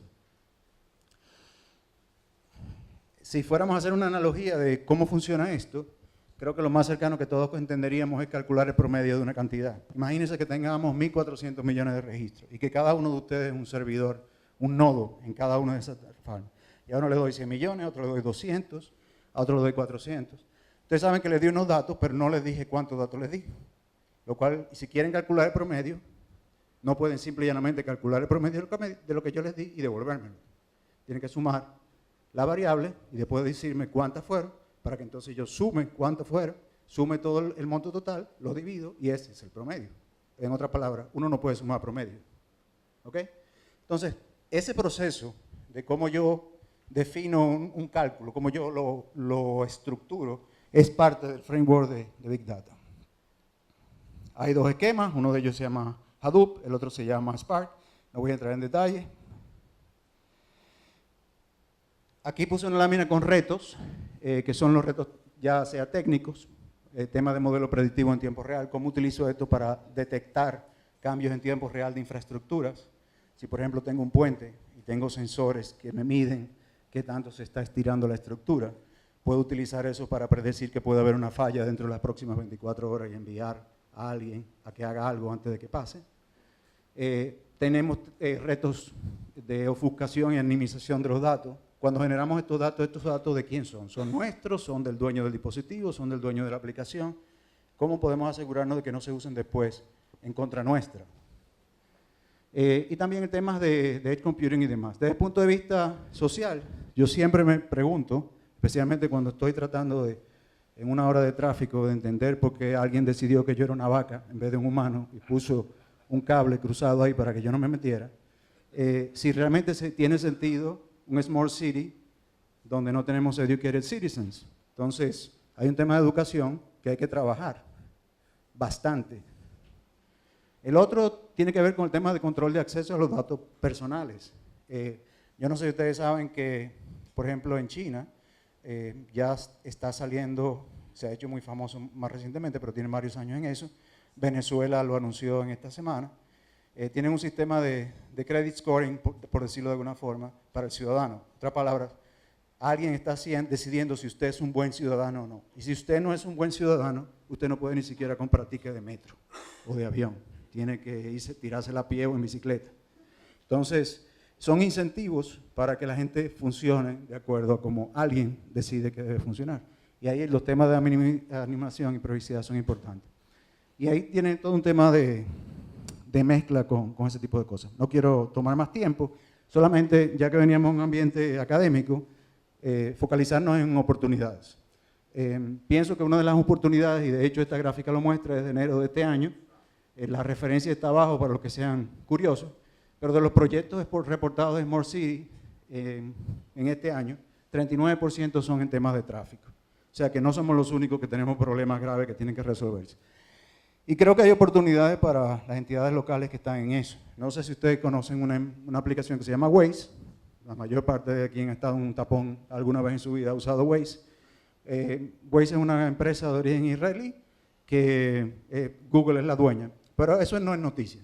Lo que sí es importante es saber que ellos tienen un programa que se llama Connected Citizens Program, en el cual ellos hacen partnerships con ciudades y entidades que generan datos.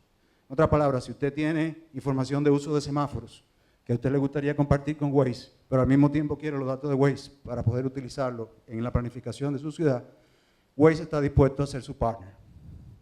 ¿Ok? Esa es una oportunidad para la universidad, una oportunidad para los ayuntamientos. Oportunidades para la universidad. Esta es una empresa nueva, mi compañero no tiene ningún tipo de asociación con esta empresa, solamente la estoy mencionando. Les decía antes que uno de los problemas que tienen el tema de Machine Learning es que se necesita mucho volumen de datos para poder definir un patrón para entrenar el modelo. Una vez el modelo está definido, pues entonces los recursos que se necesitan para poder ejecutarlo no son tantos y por eso podemos tener aplicaciones que usan Machine Learning en nuestros celulares, hacen reconocimiento de caras y cosas por el estilo, pero ya alguien empleó millones de horas de cálculo entrenando ese modelo para definir qué era una cara. Esta compañía no utiliza todos esos modelos de Big Data. Acaban de anunciar un programa de cooperación con empresas, con academia, a través de lo cual ellos le van a dar acceso a su software para que hagan entrenamiento de reconocimiento de imágenes y demás, de forma tal que ese modelo pueden después recorrer dentro de una cámara inteligente y cosas por el estilo. Se me ocurre a mí, así pensando a lo loco, que si uno une este tipo de tecnología con cámaras que pudieran estar en los semáforos, con la información que viniera de Waze, pudiera utilizar un mecanismo de routing similar al que se usa en el Internet para tratar de hacer un mejor uso o una definición de las rutas de tráfico.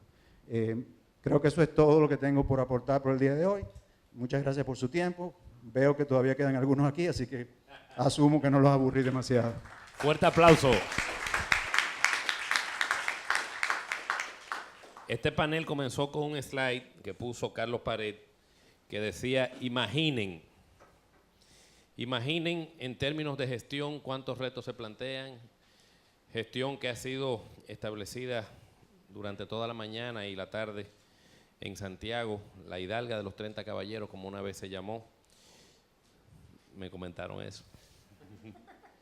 Hablamos de clima, hablamos de aspectos de telecomunicación, electricidad, de estrategias de emprendimiento, innovación, y ahora con todo un manjar de información que José Pedro menciona.